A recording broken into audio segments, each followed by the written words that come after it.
Как самая богатая страна Латинской Америки, жизнь в которой была на уровне Франции и Великобритании, всего за несколько десятилетий стала одной из самых бедных. 70% населения этой страны живут в условиях крайней бедности, при этом имея запасы нефти больше, чем у Саудовской Аравии. Валюта этой страны за годы кризиса девальвировала настолько, что бумага, на которой печатаются деньги, стоит дороже, чем сама валюта. Страна — это Венесуэла, которая уже 5 десятилетий находится в финансовом кризисе, а последние 10 лет страна живет в экономическом коллапсе. Почему это случилось? Как этот кризис вообще мог случиться? Это видео будет про то, как популизм политиков может угробить экономику богатой страны и загнать в нищету миллионы людей. Если на примере азиатских тигров мы видели, как тотальная власть и полный контроль помогли государствам вырваться из бедности, то венесуэльский пример покажет нам обратное. Итак, давай разберемся и начнем мы с истории. Первое коммерческое бурение в Венесуэле произошло в 1917 году. И на сегодняшний день в стране имеется запас около 300 миллиардов баррелей нефти, что ставит ее на первое место в мире. С начала 20-х и до конца 60-х годов происходил быстрый рост нефтяной индустрии. Нефть обеспечивала более 90% доходов Венесуэлы от экспорта и 60% государственных доходов. До 1959 года иностранные компании вели добычу нефти на территории Венесуэлы, но государство не получало от этого большой прибыли, пока правительство Ромула Бетанкура не повысило налог на прибыль нефтяных компаний с 26% до 45%. После увеличения доходной части госбюджета правительство стало вкладываться в образование, обрабатывающую промышленность и развитие внутренних областей страны.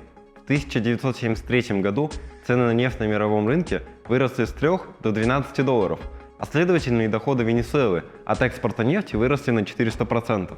Однако, к сожалению, правительство не смогло эффективно использовать создавшиеся возможности и возросшие доходы от экспорта нефти для создания многоотраслевого хозяйства и снижения зависимости экономики от нее.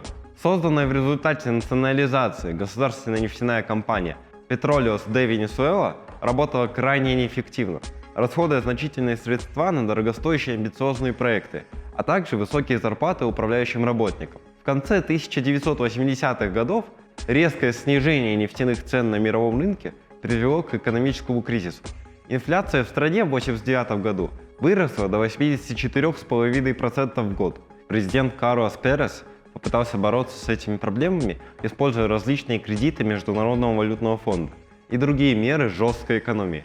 Однако все это привело к массовым протестам, известным как Каракаса, в ходе которых по неофициальным данным погибли 276 человек, а по неофициальным около 3000. Приход к власти полковника Уго Чавеса в 1999 году фактически стал началом социально-политического и экономического кризиса в Венесуэле.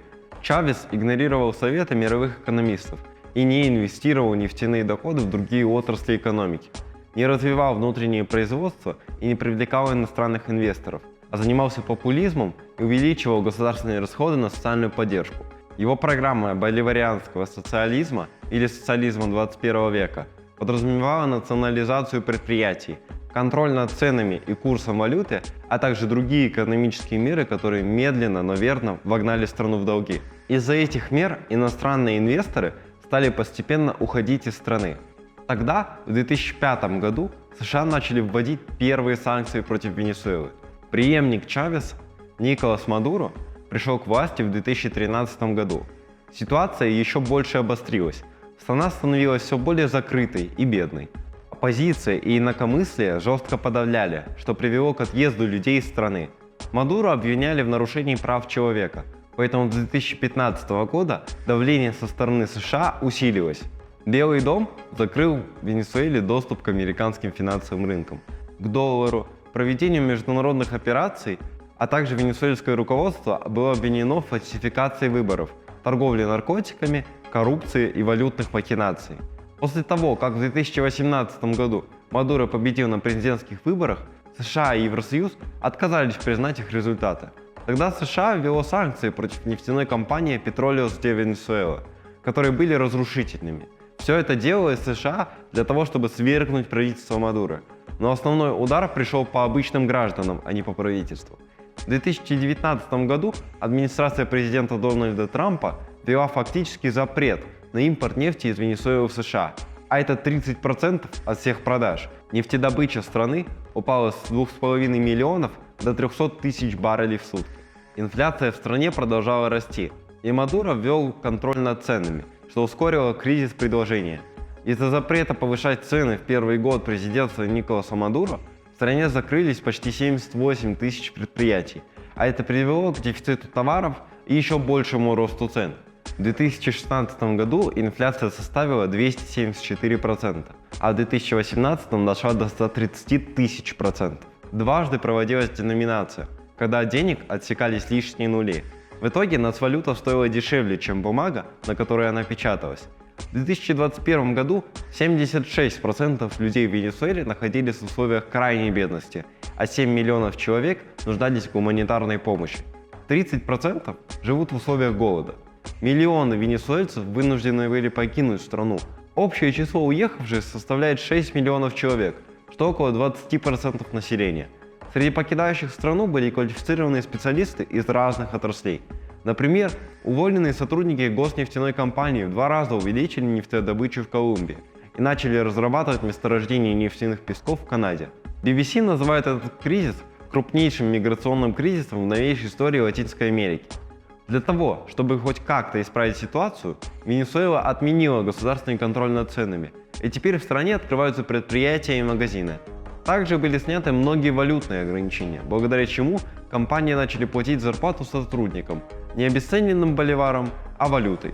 В 2021 году экономика страны выросла впервые за 8 лет, но чтобы восстановить уровень жизни, который был в 2014 году, экономике Венесуэлы нужно будет расти на 20% каждый год на протяжении десятилетия. Госдепартамент США заявил, что будет готов пересмотреть санкционную политику в отношении Венесуэлы при условии проведения честных президентских выборов в 2024 году. США хотят частично ослабить санкции, ведь американских избирателей цены на бензин волнуют гораздо больше, чем венесуэльских. В марте 2022 года американская делегация встречалась с венесуэльскими чиновниками, чтобы обсудить смягчение санкций. Из-за вводимых санкций против России США были вынуждены частично снять запреты, наложенные на Венесуэлу. История не раз показывала, как несправедливые санкции и неумелые политики, используя целую страну в собственных целях, могли доводить до крайней нищеты миллионы людей. Венесуэла, некогда одна из самых богатых стран мира, сегодня яркий тому пример и урок для многих. Спасибо, что досмотрели до этого момента. Подписывайся на канал, ставь лайк и отправляй это видео своим друзьям.